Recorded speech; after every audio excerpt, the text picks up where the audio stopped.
Assalamualaikum warahmatullahi wabarakatuh. Halo teman-teman semuanya. Kami dari kelompok 5 yang beranggotakan saya Farah Kalsum Hanifah dan dua teman saya Intan Siti Aziza dan Aulia Rahmiatul Azma.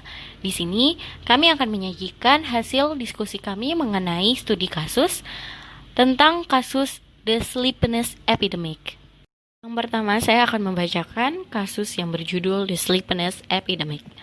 Ronit Rogozhinsky, seorang perencana keuangan, telah kehilangan tidur karena ada panggilan bangun di jam 5 pagi, sehingga ia menyelinap ke mobilnya untuk tidur siang sebentar setiap hari.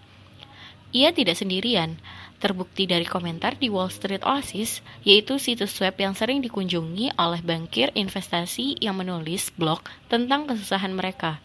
Maka seharusnya penyiar rahasia ini diberkati atau dikutuk oleh organisasi mereka karena perilaku ini. Penelitian menunjukkan bahwa mereka harus didorong. Tidur adalah masalah, atau lebih tepatnya, kurangnya kualitas tidur adalah masalah organisasi yang mahal yang tidak dapat kita abaikan lagi.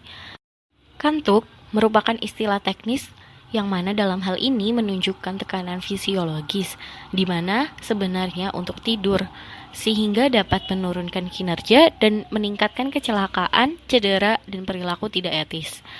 Dalam sebuah survei, ditemukan bahwa 29% responden tidur saat bekerja, 12% terlambat bekerja, 4% pulang kerja lebih awal, dan 2% tidak masuk kerja karena mengantuk. Sementara rasa kantuk itu mempengaruhi 33% populasi di Amerika Serikat. Dan rasa kantuk yang ekstrim secara klinis di siang hari sepenuhnya melemahkan hingga 11% tambahan. Dalam sebuah lingkungan pekerjaan, efek dari mengantuk itu sangat mempengaruhi organisasi, menyebabkan jam kerja lebih lama, dan menyebabkan lebih banyak rasa mengantuk saat bekerja. Penyebab epidemi ini lebih banyak terjadi di tempat kerja modern. Karyawan purna waktu mengalami kurang tidur selama 30 tahun terakhir. Sebagai akibat langsung dari hari kerja yang lebih panjang, membuat mereka lebih beresiko mengalami gangguan tidur. Kantuk secara langsung menurunkan rentang perhatian, memori, pemrosesan informasi, pengaruh, dan kemampuan regulasi emosi. Penelitian tentang kurang tidur menemukan bahwa pekerja yang lelah mengalami tingkat yang lebih tinggi dari sakit punggung, penyakit jantung, depresi, penarikan kerja, dan ketidakpuasan kerja. Semua hasil ini memiliki implikasi yang signifikan terhadap efektivitas dan biaya organisasi. Kantuk dapat menyebabkan kurang lebih 14 miliar dolar untuk biaya pengobatan hingga 69 miliar dolar untuk kecelakaan mobil dan hingga 24 miliar dolar untuk kecelakaan kerja di Amerika Serikat setiap tahunnya. Meskipun berada di sekitar cahaya yang terang dan suara keras, berdiri, makan, dan mempraktikkan postur tubuh yang baik dapat mengurangi rasa kantuk untuk sementara. Hanya ada satu obat yang bertahan lama, yaitu lebih banyak jam tidur berkualitas baik. Sehingga dalam beberapa perusahaan mendorong tidur siang di tempat kerja sebagai solusi untuk masalah tersebut. Dan satu survei terhadap 600 perusahaan mengungkapkan bahwa ada 6% yang memiliki kamar tidur khusus. Selain itu, dalam jejak pendapat terhadap 1.508 pekerja yang dilakukan oleh National Sleep Foundation, sebanyak 34% mengatakan mereka diizinkan tidur siang di tempat kerja. Kebijakan ini mungkin awal yang baik, tetapi itu hanya pendekatan bed-in karena yang dibutuhkan adalah tidur yang lebih banyak dan lebih baik. Peneliti menyarankan bahwa organisasi harus mempertimbangkan jam kerja yang fleksibel dan otonomi yang lebih besar untuk memungkinkan karyawan memaksimalkan jam kerja produktif mereka. Mengingat tingginya biaya dalam menangani kasus ini, inilah saatnya bagi mereka untuk menangani masalah tersebut dengan lebih serius. Untuk pembahasan berikutnya akan dijelaskan oleh teman saya. Saya Intan Siti Aziza akan melanjutkan presentasi yaitu apa itu The Sleepiness Epidemic. The Sleepiness Epidemic bisa diartikan sebagai gangguan tidur yang dialami oleh masyarakat di suatu wilayah atau daerah tertentu. Penelitian ini dilakukan di Australia dengan objek penelitiannya yaitu pekerja-pekerja di Australia.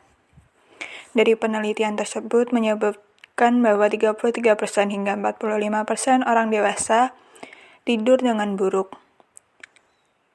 Hal ini membuat mereka menghadapi hari baru dengan kelelahan, mudah tersinggung, dan efek samping lainnya dari tidur yang tidak nyaman.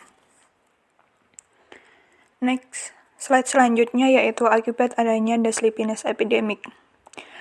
Kurang tidur yang diakibatkan oleh diri sendiri atau tidak merupakan fenomena global yang melahirkan studi epidemiologi tidur yang mengungkapkan fakta-fakta sebagai berikut. Yaitu kantuk menyebabkan kecelakaan. Masalah tidur berhubungan dengan kesalahan manusia dan kecelakaan.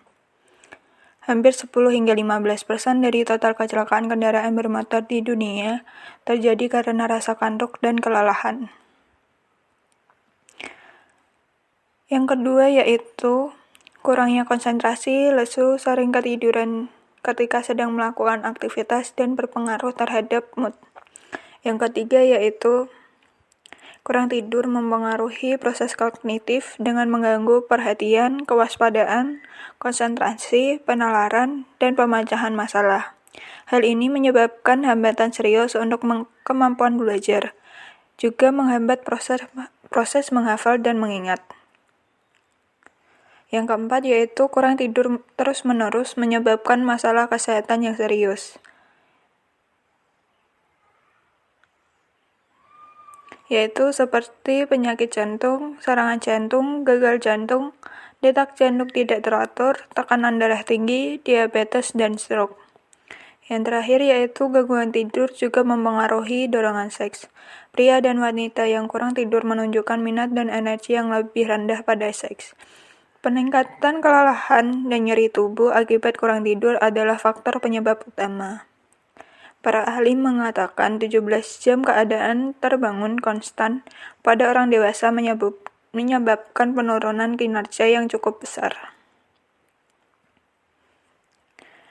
Next slide selanjutnya yaitu pencegahan terjadinya the sleepiness epidemic. Edukasi tentang pentingnya tidur adalah langkah pertama. Diikuti dengan memastikan bahwa kita memprioritaskan pentingnya mendapatkan tidur yang cukup dan kualitatif. CDC memberikan beberapa rekomendasi yaitu yang pertama tetapkan waktu mulai nanti untuk sekolah menengah dan atas, menerapkan peraturan yang lebih kuat pada jam kerja, menghilangkan waktu musim panas, edukasi publik tentang kesehatan tidur dan bagaimana perangkat digital kita dapat berdampak negatif pada pola tidur dan tingkat akses ke alat diagnostik tidur di rumah.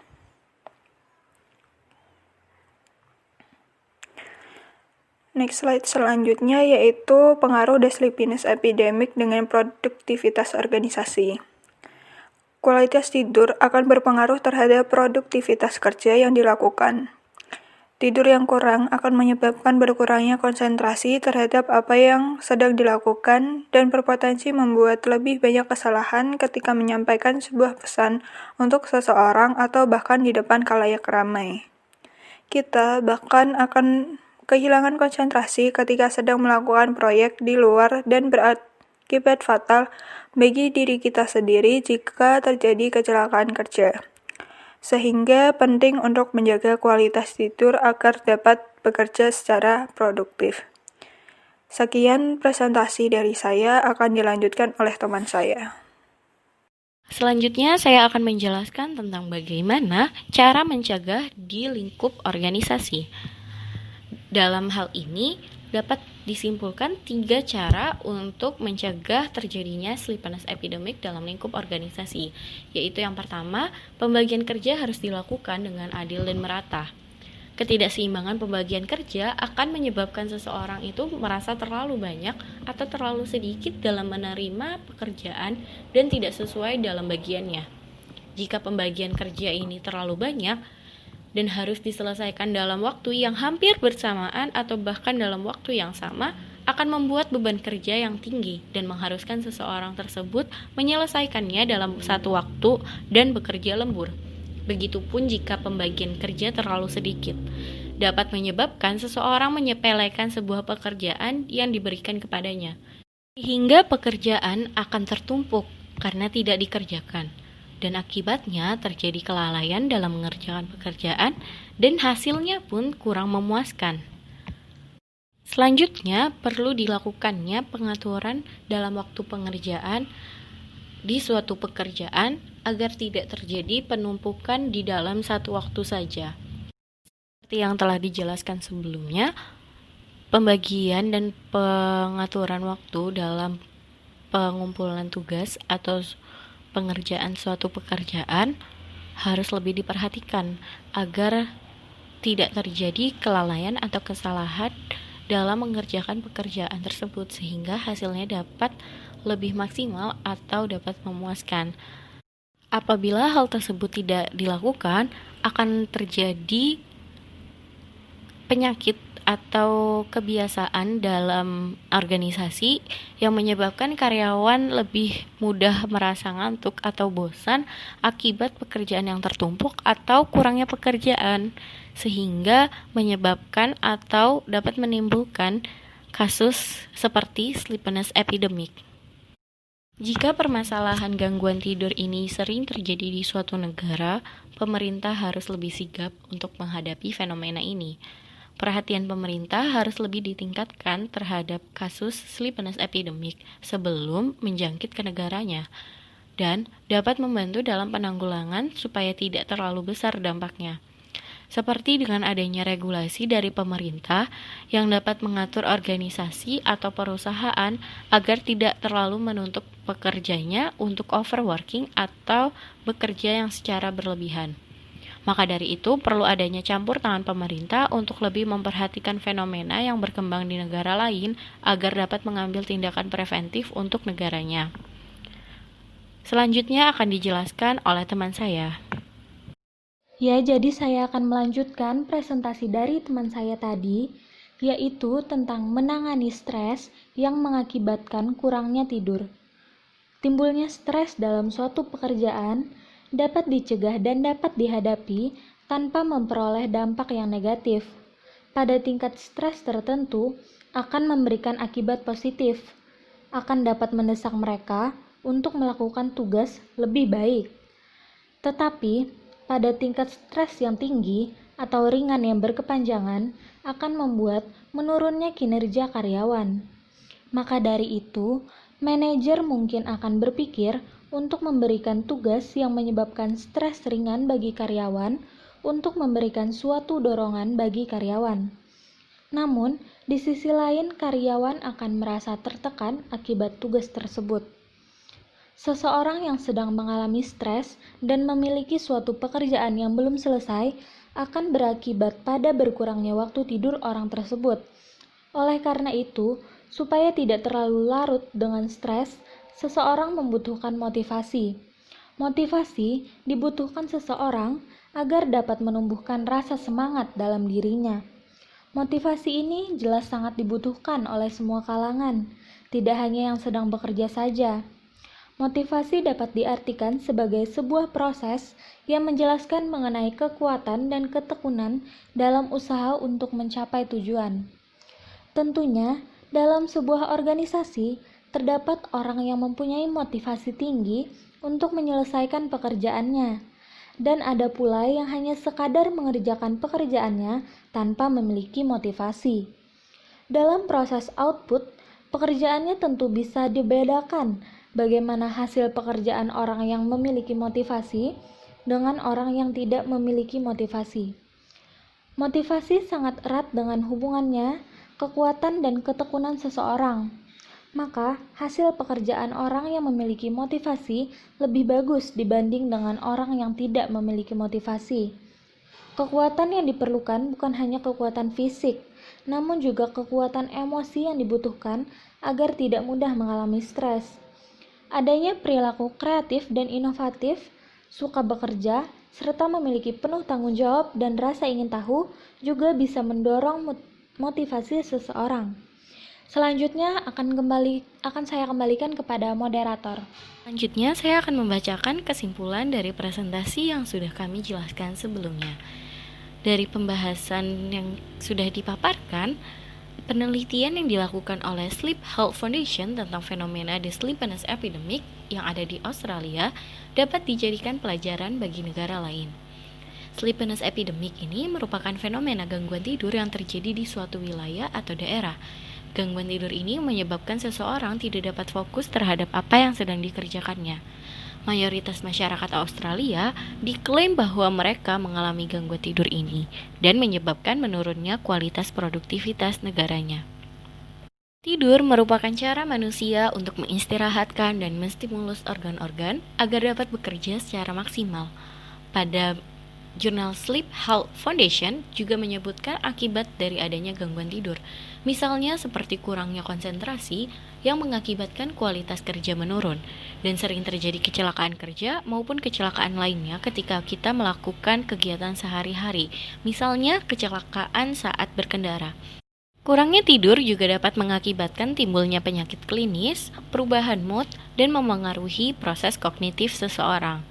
Gangguan tidur seseorang dapat diminimalisir dengan cara mengelola waktu dalam segala kegiatan orang tersebut. Seseorang juga harus mengetahui terkait dampak atas ketidakseimbangan pengelolaan waktu tidur. Di dalam organisasi, kita dapat mengatur bagaimana cara pembagian kerja yang merata dan adil, supaya dapat memiliki waktu istirahat yang cukup, serta pemberian batas mengerjakan waktu. Tetapi, sebagai pekerja, kita juga harus memperhatikan dan menyelesaikan pekerjaan dengan sebaik-baiknya. Sedangkan pemerintah dapat membantu dengan cara membuat regulasi atas batas-batas organisasi untuk mengeksploitasi pekerjanya. Dalam hal ini, pemerintah harus memikirkan bagaimana dampak pekerja apabila mayoritas pekerja mengalami gangguan tidur. Banyaknya tuntutan organisasi juga membuat pekerja menjadi stres. Hal ini juga dapat mengganggu waktu tidur. Stres merupakan salah satu dampak kurangnya pertahanan emosi seseorang. Maka dari itu, adanya motivasi dari dalam diri sendiri maupun dari orang lain dapat mempengaruhi emosi serta dapat membangkitkan semangat seseorang untuk menyelesaikan pekerjaannya. Dan dari hasil diskusi kami memberikan saran agar perlu adanya penelitian yang lebih lanjut dan perluasan daerah terhadap penelitian. Hal ini diharapkan agar dapat mengetahui bagaimana dampak gangguan tidur ini terjadi di suatu wilayah. Mengingat bahwa semakin tahun semakin banyak yang dituntut untuk lebih produktif, terutama di wilayah Indonesia yang sudah memasuki globalisasi di bidang tenaga kerja. Maka dari itu, masyarakat dituntut untuk lebih produktif agar tidak tergantikan oleh para pekerja asing. Nah, itu tadi presentasi dari hasil diskusi kami. Semoga bisa bermanfaat untuk kita semua. Terima kasih telah menonton video kami hingga selesai. Kami sangat terbuka untuk pesan, kritik, dan saran. Silakan tinggalkan di kolom komentar. Jangan lupa like, subscribe, dan share ke sebanyak mungkin teman-teman kalian. Sekian dari kami, kurang lebihnya mohon maaf. Wassalamualaikum warahmatullahi wabarakatuh. Sampai jumpa kembali di video berikutnya.